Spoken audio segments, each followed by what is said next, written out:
Hello and welcome guys, कैसे हैं आप सभी लोग। तो भाई साहब, आज हम पकड़ने वाले हैं बैरल को और उससे ये पूछने वाले हैं कि उसके लिए कौन सी अटैचमेंट्स बेस्ट हैं, उसे क्लोज रेंज में कैसे बेस्टली यूज़ कर सकते हैं, उसके साथ कौन सी गन यूज़ करना बेस्ट है और स्क्वाड के किस बंदे को वो गन लेनी चाहिए और उसको किस तरीके से यूज़ करना चाहिए। तो भाई चलो हम अपनी कार्यवाही शुरू करते हैं। 1, 2, 3, come on!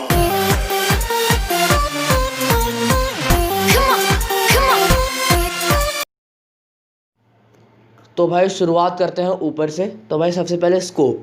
तो भाई साहब मेरे हिसाब से ना बेस्ट स्कोप M762 में होलोग्राफिक साइट होता है।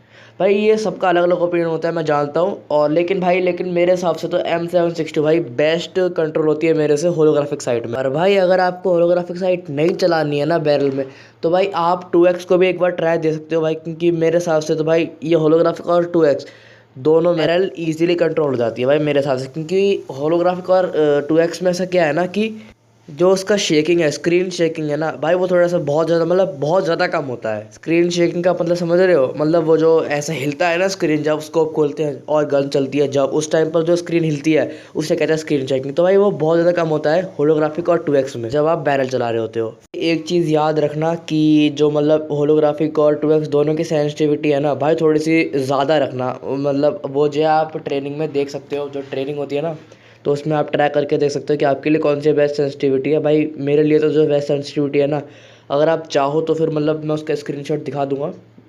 अगर आपने मतलब कमेंट किया तो मैं दे दूंगा उसका स्क्रीनशॉट। मैं तो भाई वैसे होलो ही चलाता हूँ बैरल के साथ। तो भाई स्कोप की बात हो गई है, अब उससे पूछते हैं कि भाई तेरे लिए ग्रिप्स कौन सी सबसे बढ़िया है। तो भाई बैरल कहती है कि मेरे लिए सबसे बढ़िया ग्रिप है हाफ ग्रिप। क्योंकि भाई हाफ ग्रिप से जो आपका रिकॉइल होता है ना भाई, रिकॉइल कंट्रोल बहुत ज़्यादा कम हो जाता है। रिकॉइल कंट्रोल बोलते हो, आप स्क्रीन नीचे खींचते हो, वो जो है बहुत ज़्यादा कम हो जाता है जब आप बैरल चलाते हो हाफ ग्रिप के साथ। और भाई अगर आप कोई और स्कोप यूज़ करना चाहते हो तो भाई वर्टिकल फोर ग्रिप भी बहुत अच्छी है उसके लिए, बैरल के लिए। क्योंकि भाई उससे भी जो मतलब नीचे वाला रिकॉइल होता है, जो ऊपर की तरफ बन जाती है ना डायरेक्ट, वो भी जो है कम हो जाता है। बाकी मेरे हिसाब से तो भाई अगर आपको हाफ ग्रिप मिल रही है तो भाई आप हाफ ग्रिप ही उठाओ, वही बैरल के लिए एकदम बेस्ट होती है। और भाई हाफ ग्रिप का एक और फ़ायदा है कि भाई इसमें स्क्रीन शेकिंग जो है ना भाई, वो बहुत ज़्यादा कम हो जाती है।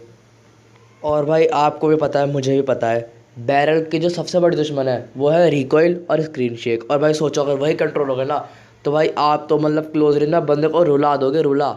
वो कहेगा यार कैसे मार जा रहा है, 4-5 गोली, 4-5 भी लगेंगे भाई, 2-3 गोलियों में ही कहेगा कैसे 2-3 गोलियों में मार जा रहा है भाई ये बंदा। तो भाई अब आते हैं जो मतलब मैगज़ीन होती है आपकी बैरल में, वो कौन सी लगे।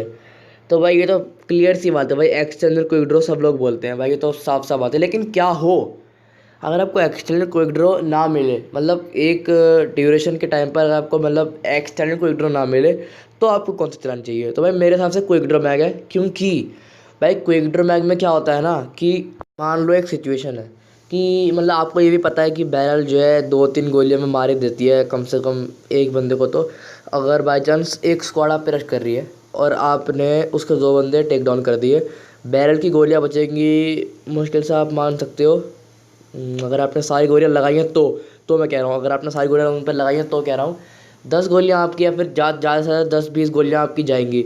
और भाई अगर आपके पास सॉरी क्विक ड्रॉ मैग है ना, तो भाई आप जल्दी से रिलोड कर लोगे और बाकी जो 2 बंदे आ रहे हैं ना भाई, उनको भी टेक डाउन कर सकते हो। लेकिन अगर भाई आपके पास एक्सटेंडेड मैग है तो भाई बहुत ज़्यादा टाइम लग जाएगा रिलोड करने में ही, और भाई क्या पता ये उतने टाइम ड्यूरेशन में वो बंदे आ गए और आपको, आप समझ ही रहे हो भाई, पेट ही बना देंगे।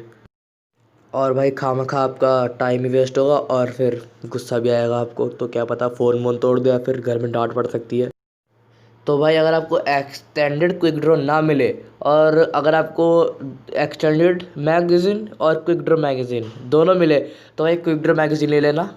इसीलिए यानी ये हमारा पूरा का पूरा पॉइंट का निचोड़ है कि अगर आपको एक्सटेंडेड क्विक ड्रॉ मैग नहीं मिल रहा है तो क्विक ड्रॉ मैग से ही आपको मतलब काम चलाना है, ठीक है।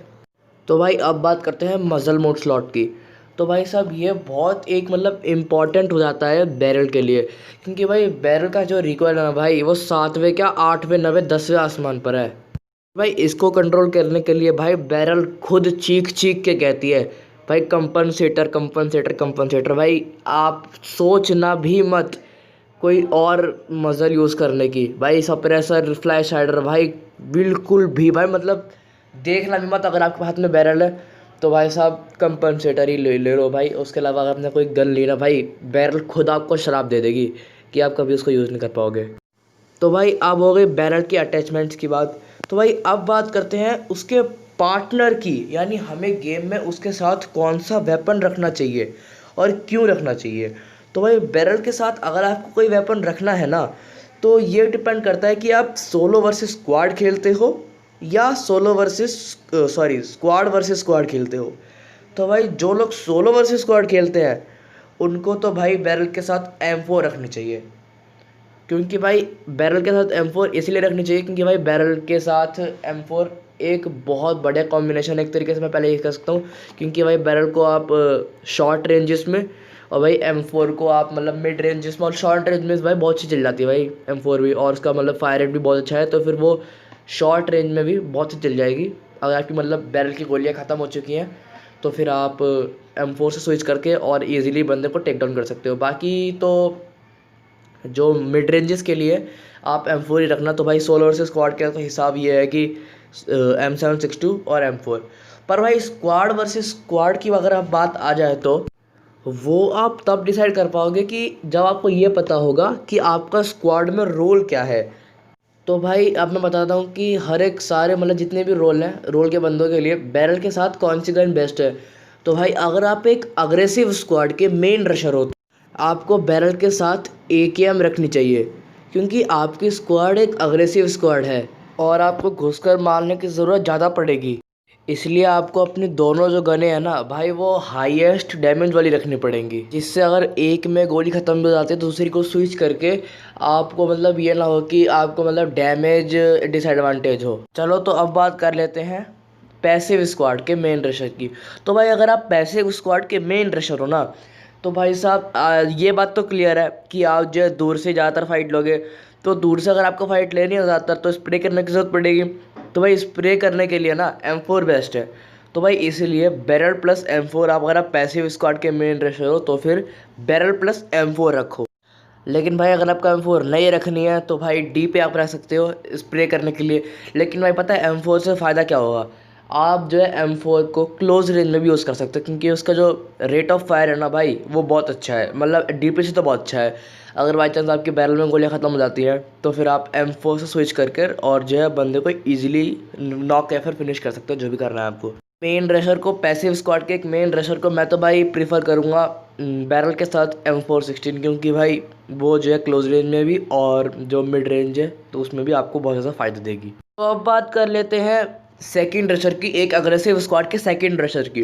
तो भाई अगर आप एक अग्रेसिव स्क्वाड के सेकंड रशर हो तो आपको बैरल के साथ DP रखनी चाहिए। बैरल रखनी है और उसके साथ DP रखनी चाहिए, या फिर बैरल या फिर ना हो, मतलब ज़्यादा ना मिले बैरल तो एक क्या रख सकते हो। क्योंकि अगर आपकी ड्रॉप लोकेशन ऐसी हो कि एक ही बैरल मिल पाए या फिर दो बैरल ना मिल पाए, जो भी सिचुएशन है, तो आप जो एक AKM रख सकते हो। क्योंकि भाई AKM तो बहुत आराम से मिल जाती है, तो इसीलिए आप AKM के साथ DP रख सकते हो या फिर बैरल के साथ भी। अगर बैरल में तो भाई बैरल ही लेना, दो बैरल अगर मिल जाए तो फिर बैरल के साथ जो है आप DP रख सकते हो।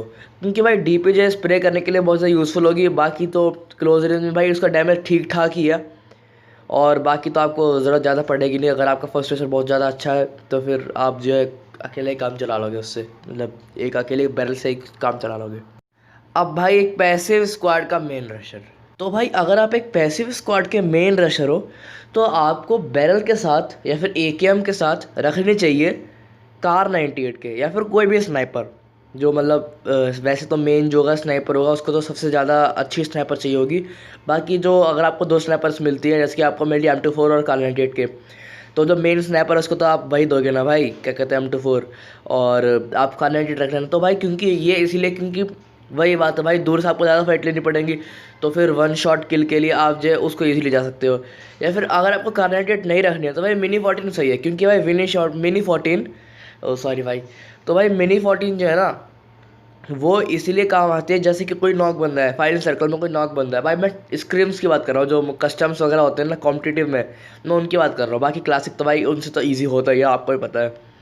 तो भाई उस टाइम पर ना जैसे कोई नॉक बंदा होता है तो उससे किल लेने में ईजी हो जाती है, मतलब आप जो है ईजिली किल ले सकते हो उससे अगर आपके पास मिनी 14 है। तो भाई डीपी भी मतलब बहुत ज़्यादा काम आती है, जैसे कि कोई पूरा लेटा पड़ा है कोई बंदा, तो फिर डीपी भी उसमें बहुत ज़्यादा काम आती है स्पॉट करने में कह रहा हूँ कि मतलब स्प्रे करने में बहुत ज़्यादा काम आती है। तो भाई आप डीपी भी रख सकते हो, अगर आपको डीपी नहीं मिल रही है तो फिर मिनी 14 तो भाई मिल ही जाती है। तो भाई अब बात कर लेते हैं आईजीएल की। तो भाई आईजीएल जो होता है कि अग्रेसिव स्क्वाड का आईजीएल M762 और उसको चलानी चाहिए कार 98, M762 और कार 98 या फिर AKM और कार 98, क्योंकि भाई आपकी टीम में ना अगर बाई चांस अक्सर अग्रेसिव है तो आपकी टीम में भाई स्नाइपर भी होना चाहिए, क्योंकि भाई आप तो फिर दूर वाली फाइट से लैग कर जाओगे ना। तो इसीलिए आप जो है एक कार 98 रख सकते हो या फिर कोई भी स्नाइपर रख सकते हो, जिसकी वजह से आप किसी भी रेंज में लैग ना करो। क्योंकि भाई अगर आप कार 98 नहीं रखोगे तो फिर भाई लॉन्ग रेंज में या फिर मिड रेंज में बहुत ज़्यादा आपको दिक्कत आ सकती है अगर एक स्नाइपर हुआ था, क्योंकि भाई एक स्नाइपर कहाँ तक पीक करेगा। इसीलिए भाई आप जो है आईजीएल जो है मैं प्रेफर करूँगा उसको कार 98 रखने के लिए, एक जो अग्रेसिव स्क्वाड का होता है उसको। और अगर भाई पैसिव स्क्वाड का आईजीएल है तो उसको रखनी चाहिए M4 और कार 98 के, या फिर M4 या फिर मिनी 14, वही M4 और मिनी 14 या फिर M4 और कार 98 के। क्योंकि भाई वही है, आपको दूसरे ज़्यादा फाइट लेनी है तो भाई आपको मेन जो फोकस करना है दूर वाली फाइट्स पर करना है, तो भाई आपको जो है वही रखनी पड़ेगी ना। इसीलिए आप M4 या कार 98 के, या मतलब कोई भी M4 या फिर कोई स्नाइपर या फिर M4 और कोई DMR ये रख सकते हो आप, क्योंकि भाई DMR जो है नॉक बंदे को फिनिश करने में या फिर जो बंदा मिड रेंज में भाग रहा है उसको ज़्यादा डैमेज देने में बहुत ज़्यादा यूज़फुल होती है। तो भाई अब जो है सारी चीज़ें क्लियर हो चुकी हैं जिनको मेरे को बताना था इस वाली वीडियो में। तो अब भाई अगर आपको वीडियो अच्छी लगी हो तो भाई प्लीज़ भाई लाइक कर देना, और आपको अगर ऐसी गाइड्स की वीडियो और चाहिए ना तो भाई सब्सक्राइब कर दो। और भाई बहुत बहुत शुक्रिया वीडियो देखने के लिए। Good bye, take care.